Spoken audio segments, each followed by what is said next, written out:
안녕하세요. 네, 즐겁고 기쁜 안식일입니다. 하지만 이 자리에 서 있는 저는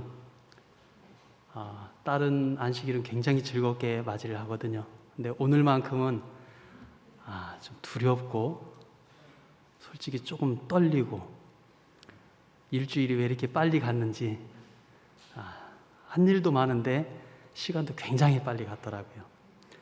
초보 장로로서 하나님께서는 저에게 이 자리를 허락하셨습니다만 역시나 아직은 많은 성도님들 앞에서 떨리고 또 이야기하는 것은 참으로 힘든 일이 아닌가 생각이 듭니다.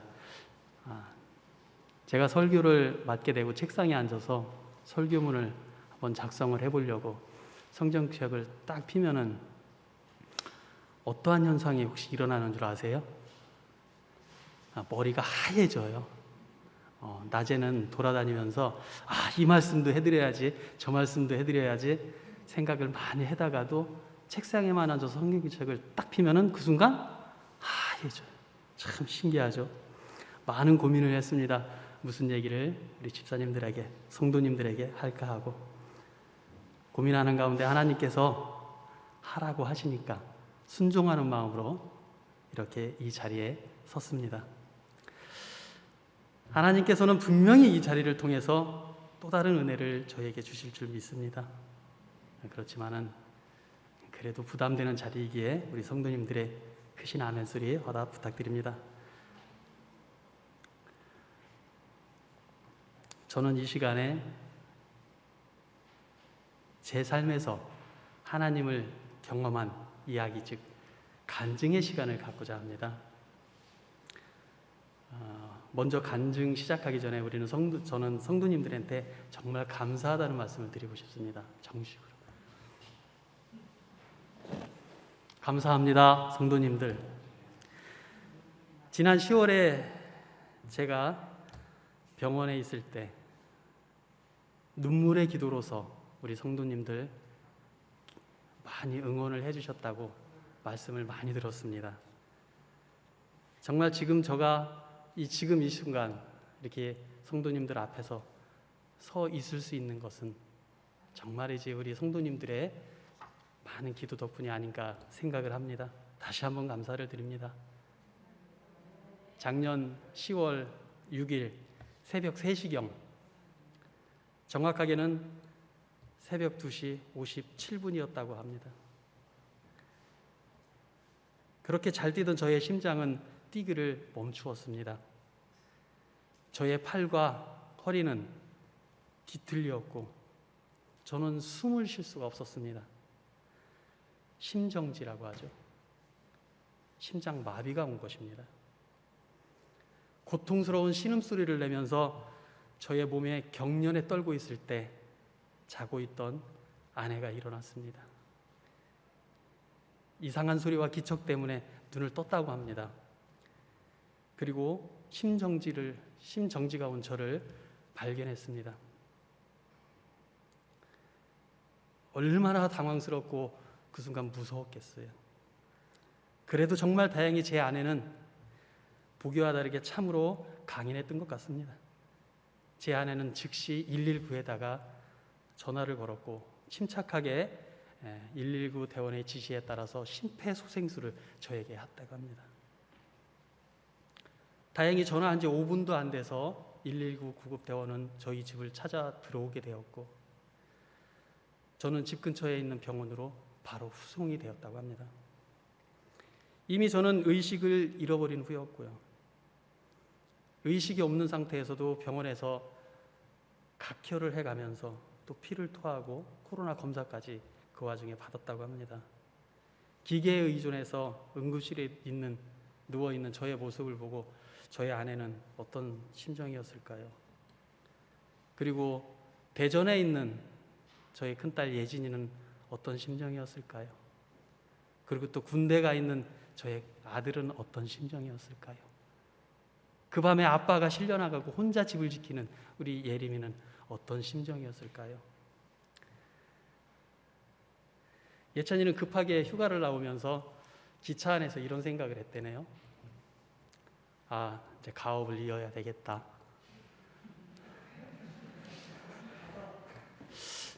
아마도 제가 일어날 걸 기대를 안 했었나 어쨌는데 어쨌든 가업을 이루어야 되겠다고 결심을 했대요. 신학 공부를 하는 놈이. 그래서 나중에 제가 말했습니다. 아빠가 어떻게 되더라도 어떤 순간이 오더라도 너는 공부를 해라. 절대 공부를 멈추지 말아라.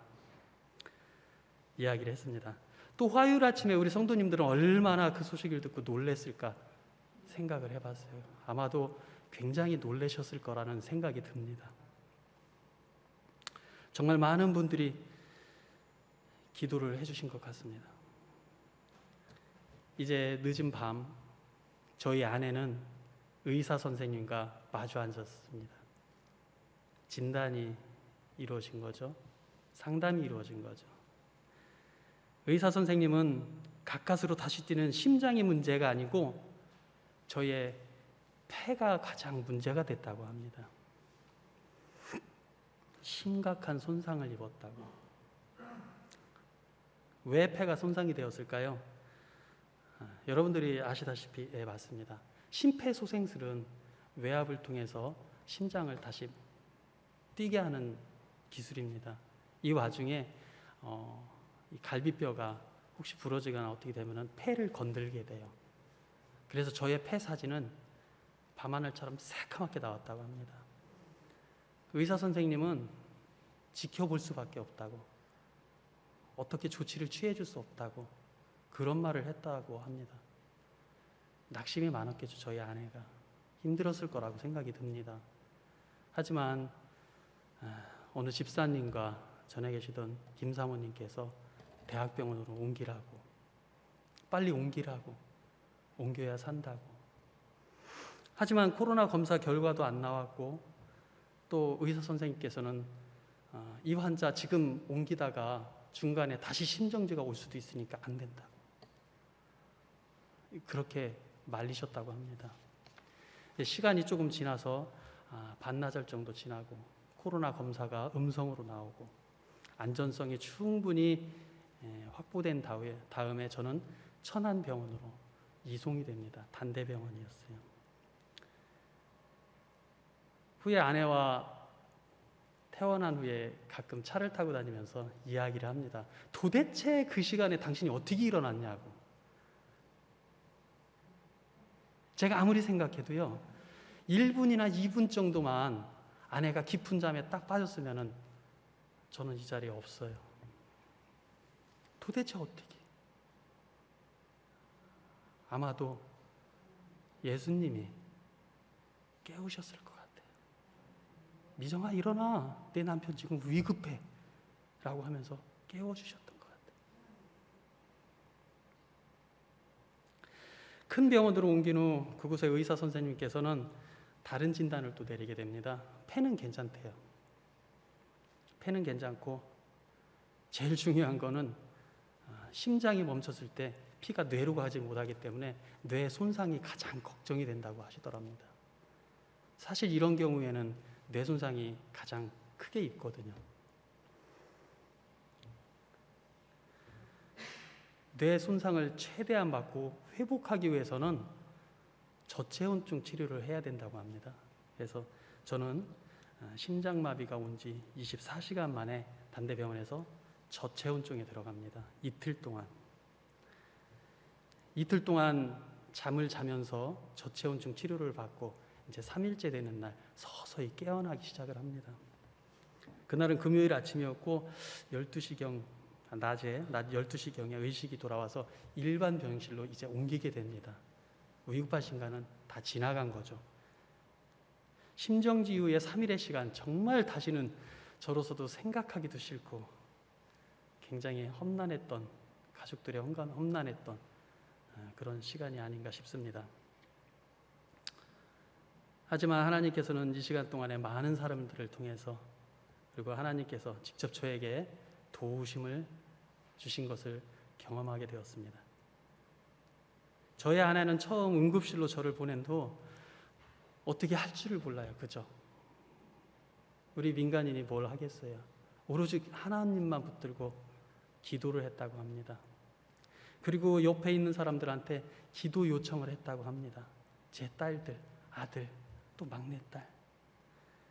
그리고 그 요청은 실천이 되었고 걔네들은 각 지인에게 다 알리기 시작을 했다고 합니다. 전국 각지를 넘어서 심지어는 외국에 있는 사람들까지 저를 위해서 기도를 해줬다고 합니다.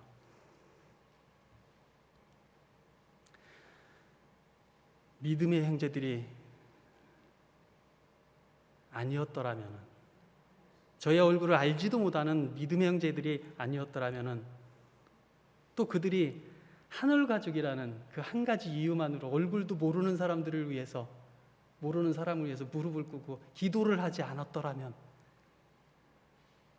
끔찍하죠. 누가 말씀하셨는지는 제가 기억이 잘 안 나지만은 이런 글귀가 하나 있습니다. 믿음의 기도는 결코 누락되지 않는다. 작은 저를 위해서 기도를 해주신 여러분들 정말 감사합니다. 고맙습니다. 사실 저는 입원하기 일주일 전서부터 퇴원하기 며칠 전까지는 사실 지금도 기억을 못합니다. 어느 정도는 손상을 입은 것 같아요. 심지어는 우리 집사님들 오신 분들은 알아요. 아는데 그때 와서 만났던 기억은 지금도 사실 몰라요. 생각이 안 납니다. 그리고 또 저희 목장 식구들이 많이 오셨다고 하더라고요. 매점에서 쭉 앉아가지고 이야기를 했다고 합니다. 그 이야기하는 중에 어떤 때는 제가 그랬대요. 웃기도 하고 어떤 때는 또 그 자리에서 울었대요. 집사님들 앞에서 울었다고 합니다. 도무지 기억이 안 나요. 제가 왜 울었는지 무슨 말을 했는지도 기억이 안 나요. 나중에 병원에 방문했던 아들이 말을 들어보니까 사람들이 저를 위해 기도를 했다고 하면은 제가 울었대요. 아빠를 위해서 누가 기도해줬어 하면 그 소리를 듣고 울었대요. 내가 뭐라고 하면서 고맙도 하고 전해달라고 하면서 제가 그냥 마냥 울었다고 합니다. 확실히 뇌 이상이 조금 있긴 있었나 봐요. 그죠? 그 다음에 딸 예진이가 왔을 때는 제 병실의 창문 바깥에 보면은 그 파란 잎이 너울거리는 그 은행나무가 큰 게 있었어요. 그 은행나무를 향해서 제가 지휘를 하고 있었다고 합니다. 제가 지휘를 하면서 그 은행나무가 춤을 춘다고 그랬대요. 딸내미한테. 이거 심각한 거예요. 예진이가 엄마한테 전화했어. 엄마 아빠 머리 이상해졌다고. 아이러니하게도 지금도 생각이 나요. 제가 손을 들고 지휘를 하면 은행나무가 분명히 춤을 췄었거든요. 근데 그걸 예진이한테 보여주려고 그러면 안 춰. 더 열심히 찬양하라는 하나님의 계시가 아닌가 이렇게 또 생각이 듭니다. 이제 심장마비로 쓰러진 지 3일 만에 깨어나고 12일 만에 병원에서 저는 퇴원을 하게 됩니다. 감사하죠. 퇴원하는 마지막 날 의사 선생님이 저를 붙들고 정말 기적이라고 이렇게 온전하게 나가는 사람은 병원에서 한 1000명에 1명이 있을까 말까 할 경우라고 말씀을 하십니다. 얼마나 대단한 하나님 아니십니까? 그래서 저는 그때서부터 제 2의 인생을 살기 시작합니다. 많은 분들이 물어봐요. 어떠냐고. 너무 행복하다고 해요. 너무 하나님께 감사하고 제가 살아있음을 아침마다 느낄 때마다 감사 소리가 그냥 절로 나옵니다. 그래서 저희 부부가 이렇게 운전하고 다닐 때마다 이렇게 부르는 노래가 있어요. 잠깐만 들려드릴게요. 오늘 숨을 쉬는 것 감사, 나를 구원하신 것 감사, 내 뜻대로 안 돼도 주가 인도하신 것 모든 것 감사, 내게 주신 모든 것 감사, 때론 가져가심도 감사, 내게 내게 고난 주셔서 주 뜻 알게 하신 것 모든 것 감사. 주님 감사해요. 주님 감사해요. 내가 여기까지 온 것도 은혜입니다. 주님 감사해요. 주님 감사해요. 나를 사랑하신 주 사랑 감사합니다. 감사합니다. 제가 신앙을 시작하면서부터 늘 성경책을 보면서 가장 좋아하는 성경이 있어요. 어디냐면 출애굽기입니다.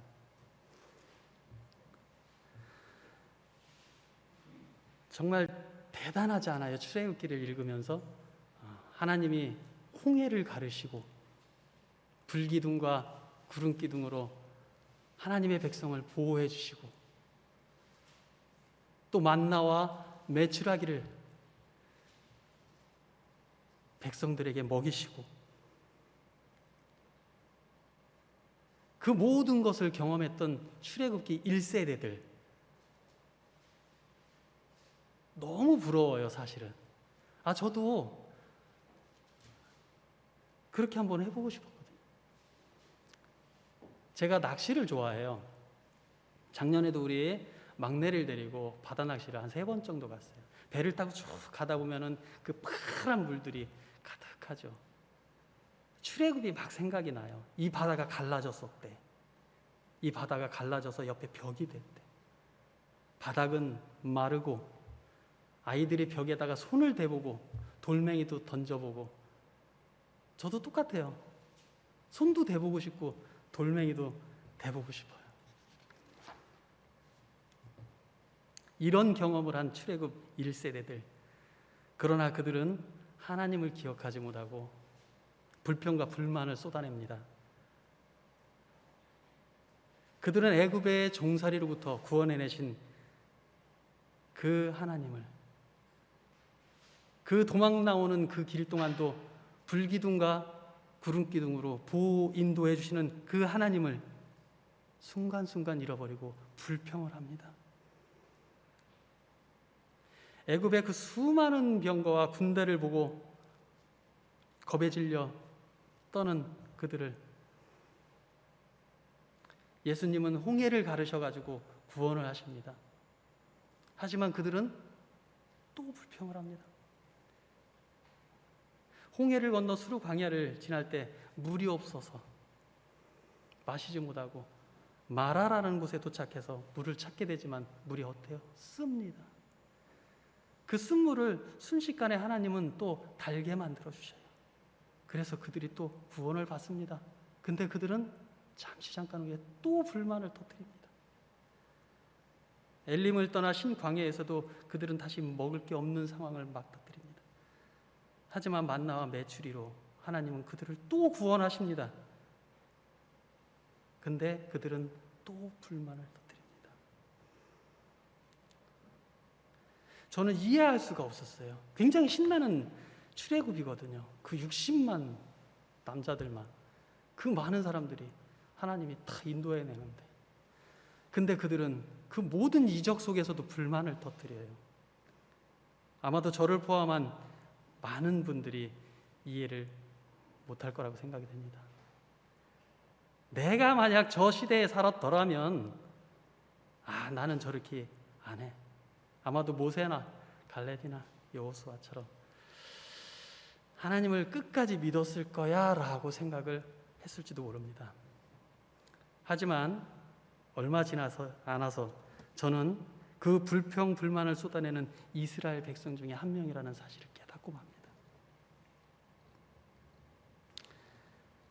많은 사람들은 새해가 되면은 뭘 하죠? 새해 계획을 세우죠.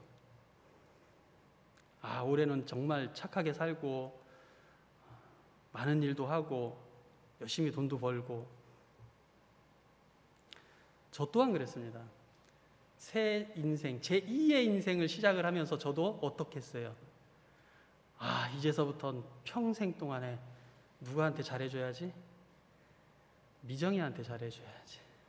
제 아내에게 잘해줘야지. 우리 성도님들에게 잘해줘야지. 심지어는 우리 거래처한테 잘해줘야지.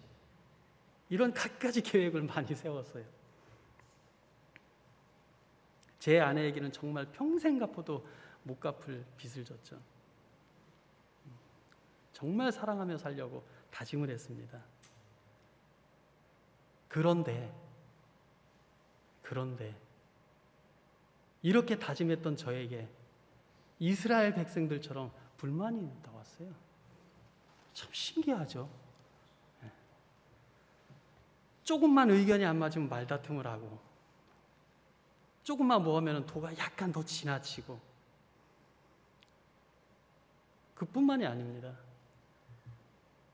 저는 몇 주간의 공백 기간을 거쳐서 제 사업의 현장으로 뛰어들게 됐어요. 이제 운전도 할 수 있게 됐습니다. 몇 주 동안 사업이 쉬는 동안에 우리 정말 여러분들이 많이 도와주셨어요.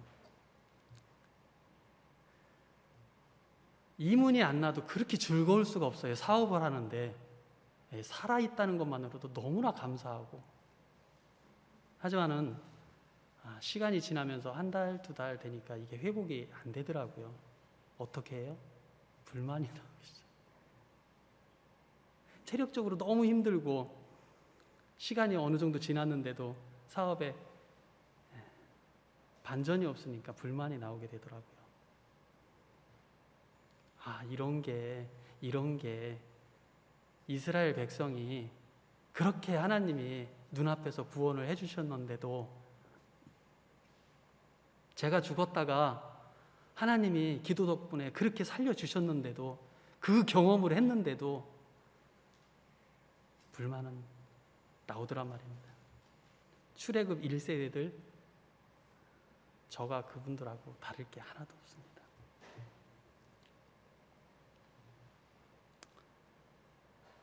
얼마의 시간이 흐른 뒤에 아내하고 저는 감사의 인사를 하려고 119를 한번 찾아갔어요. 소방서를, 아산에 있는 소방서를 찾아갔어요.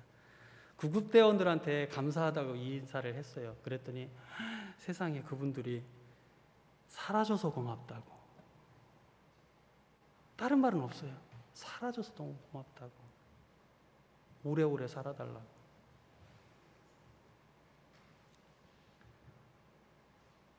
그런 모습 속에서 하나님께서도 하나님의 행하심을 우리가 기억하고 살아가기를 얼마나 고대하시는지를 모르겠습니다.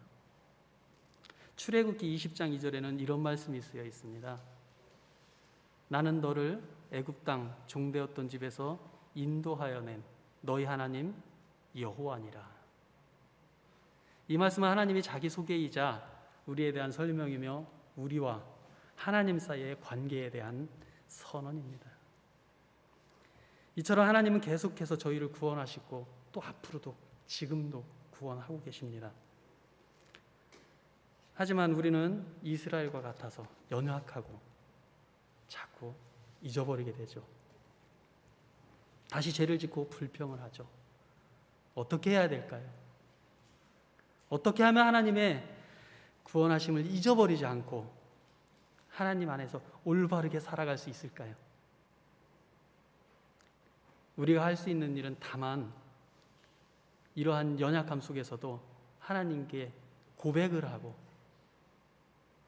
계속해서 그분의 구원하심을 기억하려고 노력하는 거 아닐까 생각을 합니다. 사랑하는 온양교회 성도님들, 우리 모두가 하나님의 도우심을 기억하면서 살아가시길 바랍니다. 절대 잊어버리지 말고 정말 순간순간 돌이켜보면 우리를 구원하시는 그 손길을 정말로 잊어버리지 말고 불평이 나올 때 꼭 기억하시기 바랍니다. 그래서 우리가 하루하루 불평 대신에 감사할 줄 아는 그런 삶을 살길 바라면서 오늘 말씀을 드리고자 합니다. 감사합니다.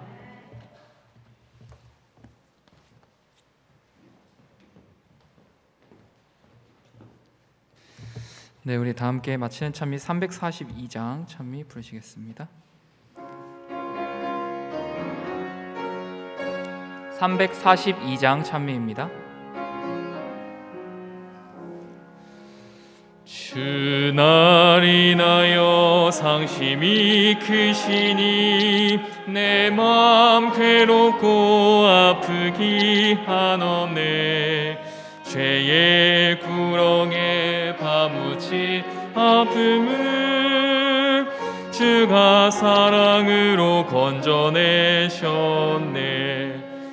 이 진흙 속에서 날 건져 큰 반석에 서게 하신 주, 내 입에 또 간 주시니 주께 영광 할렐루야. 주 날 드시어 반석에 세우니 주의 곁에서 든든히 서겠네. 주를 붙들면 위험치 않으니 그의 은혜로서 승리 얻겠네. 이 진흙 속에서 날 건져 큰 반석에 서게 하신 주, 내 입에 또 찬송 주시니 주께 영광 할렐루야. 주 베푸신 그 은혜가 크시니 주의 선하심 노래 전하고 그의 구원을 만방에 뻗쳐서 주를 믿는 자를 많이 얻겠네. 이 진흙 속에서 날 건져 큰 반석에 서게 하신 주, 내 입에 또 찬송 주시니 주께 영광 할렐루야.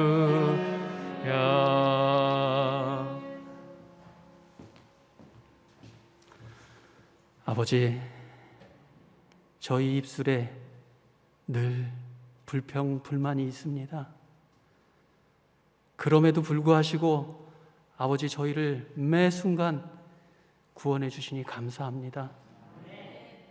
오늘 이 순간도 저희들 또 구원해 주시고 또 앞으로 있을 불평, 불만을 통하여서도 또 구원해 주시는 하나님, 저희가 이제는 불평, 불만을 하지 아니하고 오직 믿는 믿음으로 우리 하나님을 믿고 따를 수 있도록 인도하여 주시옵소서.